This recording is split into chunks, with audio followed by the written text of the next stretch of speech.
आ गया हूँ एक नई वीडियो के साथ। 10th क्लास का ये चैप्टर है एसएसटी का। अर्थशास्त्र का चैप्टर है, पहला चैप्टर है, इसका नाम है विकास। तो आज हम पढ़ेंगे विकास क्या होता है। विकास का अर्थ होता है कि प्रति व्यक्ति आय में वृद्धि होना, ठीक है, डेवलपमेंट होना, और साथ साथ में क्या होता है कि इंफ्रास्ट्रक्चर में सुधार होना। क्या कहलाता है? विकास कहलाता है, ठीक है।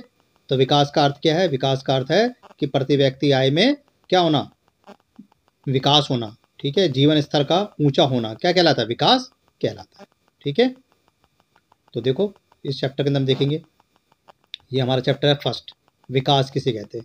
विकास का अर्थ होता है प्रगति करना, जैसे कि इंफ्रास्ट्रक्चर में सुधार करना, ठीक है, लोगों को काम मिल जाना और एजुकेशन का स्तर ऊंचा होना। अगर आप देखोगे जब हमारा देश आज़ाद हुआ तो विकास भारत के अंदर बिल्कुल भी नहीं था, लेकिन धीरे धीरे क्या हुआ?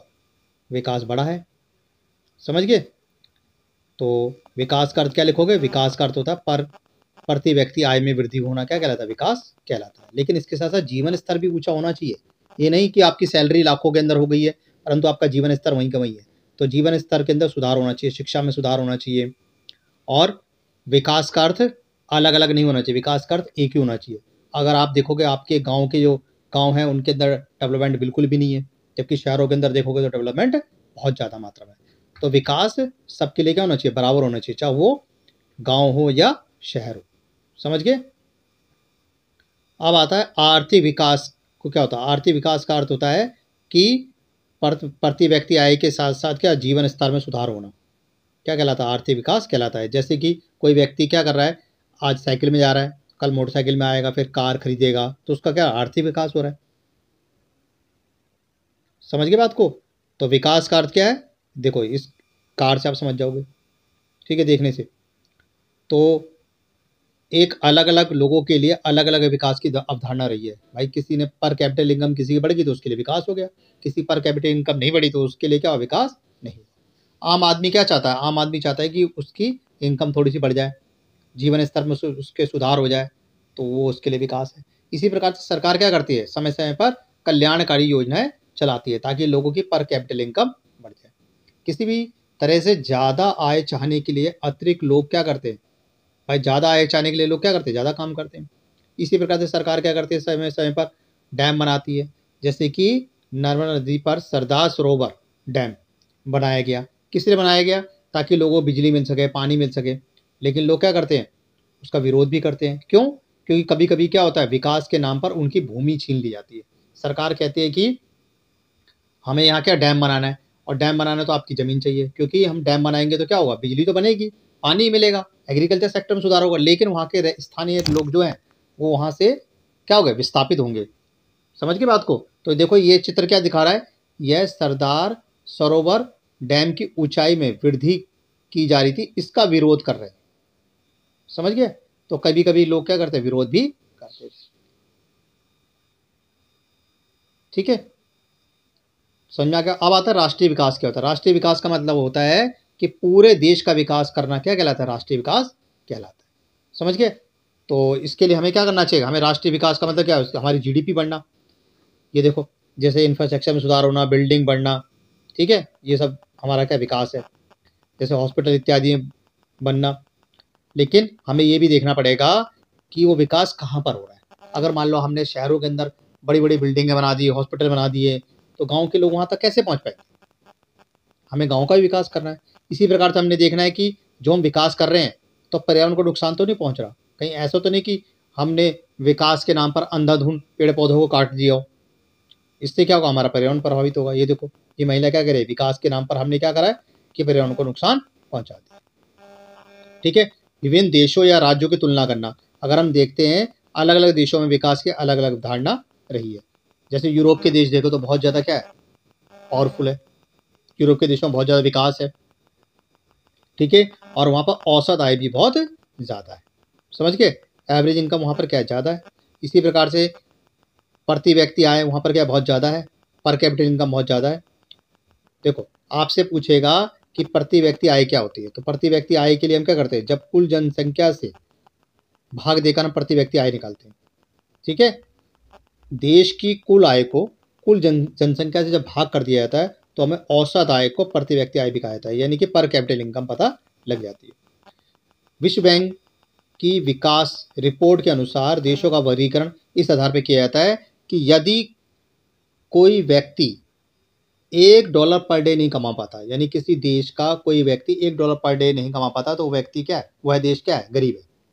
ठीक है, और $1 पर डे कमा लेता है तो व्यक्ति क्या है, यानी वह देश क्या है, वह मिडिल के अंदर कहलाता है। ठीक है, तो इसी प्रकार से क्या तुलना की जाती है। अब आता है औसत आय क्या होती है। औसत आय के लिए मैंने अभी बता दिया आपको, यानी पर कैपिटल इनकम जो निकालते हैं वही है। ठीक है, ये अलग अलग देशों की औसत आय बता रखी है। आप देखो ये चित्र क्या दर्शा रहा है, गरीब वहीन अथवा अमीर वहीन देश, व्यक्तियों का देश।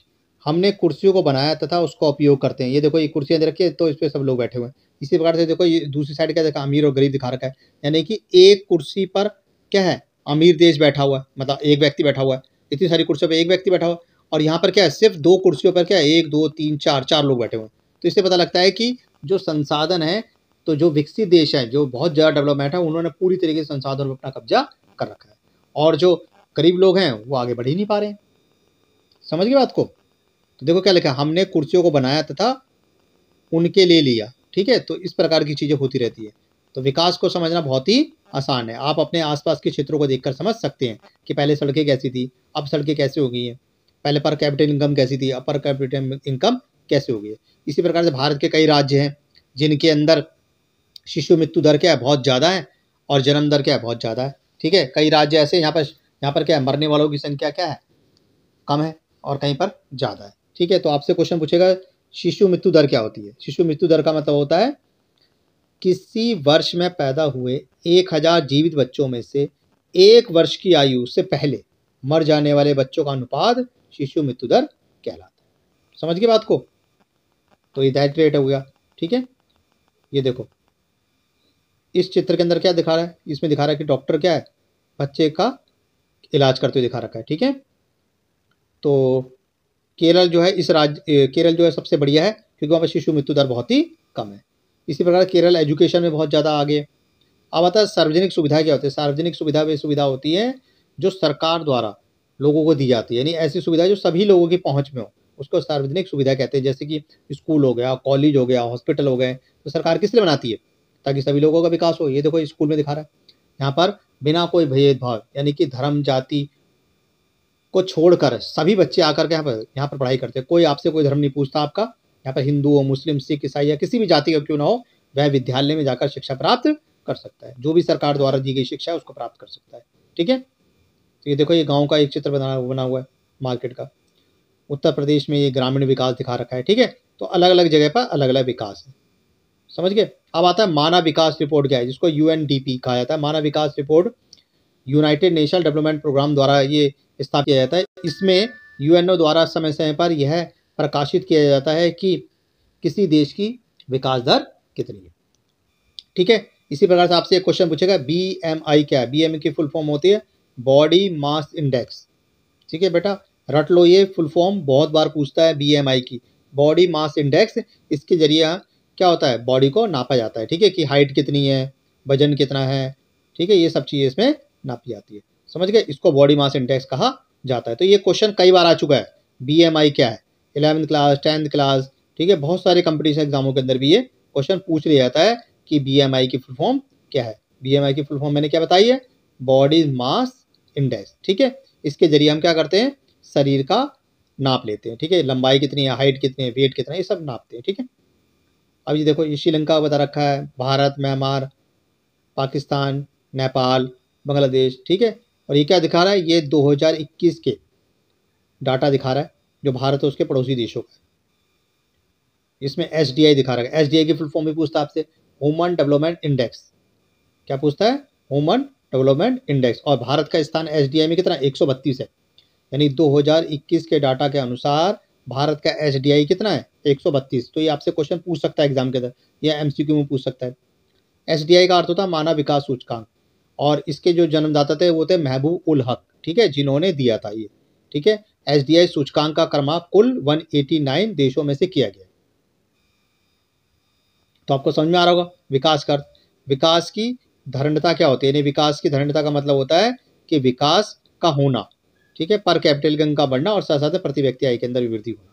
क्योंकि भारत में भूमिगत जल बता रखा है कि भारत के अंदर क्या है, भूमिगत जल संकट उत्पन्न होता जा रहा है, क्योंकि भारत के अंदर क्या है, वाटर हार्वेस्टिंग सिस्टम बहुत ही कम अपनाया जाता है। वाटर हार्वेस्टिंग सिस्टम क्या होता है? वाटर हार्वेस्टिंग सिस्टम का मतलब होता है कि जो भूमिगत पानी जो खत्म हो रहा है उसको दोबारा से रिचार्ज करना। Recharge the underground water, it is called the water harvesting system. ठीक है, तो भारत में क्या होता है, गाँव के अंदर तो कच्ची जमीन होती है, तो पानी जब पड़ता है तो मिट्टी में नीचे चला जाता है, तो भूमिगत जल का लेवल बना रहता है। परंतु भारत के अंदर दिक्कत क्या है, भारत में दिक्कत यह है कि जो शहरों के अंदर क्या होता है कि जो पानी पड़ता है वो सीवर में जाकर टोटली वेस्ट हो जाता है। तो शहरों के अंदर भी क्या सिस्टम लागू किया जा रहा है कि घरों में पाइप जो है, बड़ा सा पाइप जमीन के अंदर गाड़ देते हैं, ताकि अगर बारिश पड़ेगी तो पानी नीचे चला जाएगा। समझ गए? तभी तो विकास हो पाएगा, क्योंकि पानी बहुत ही इंपॉर्टेंट है।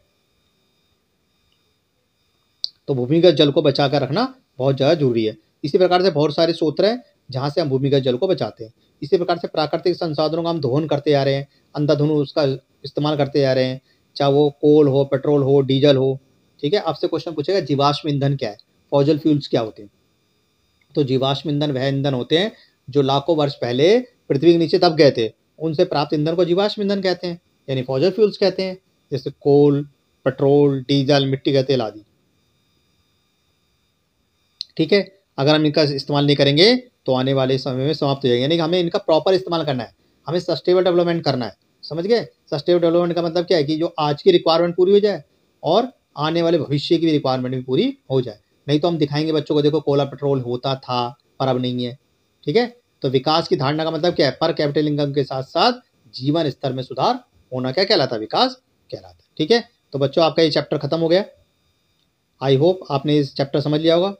ठीक है, जल्दी मैं इसके क्वेश्चन आंसर भी डाल दूंगा और सभी इसको देख लें। बहुत ही इंपॉर्टेंट चैप्टर है विकास, और इससे बहुत सारे क्वेश्चन हर साल पूछे जाते हैं एग्जाम के अंदर।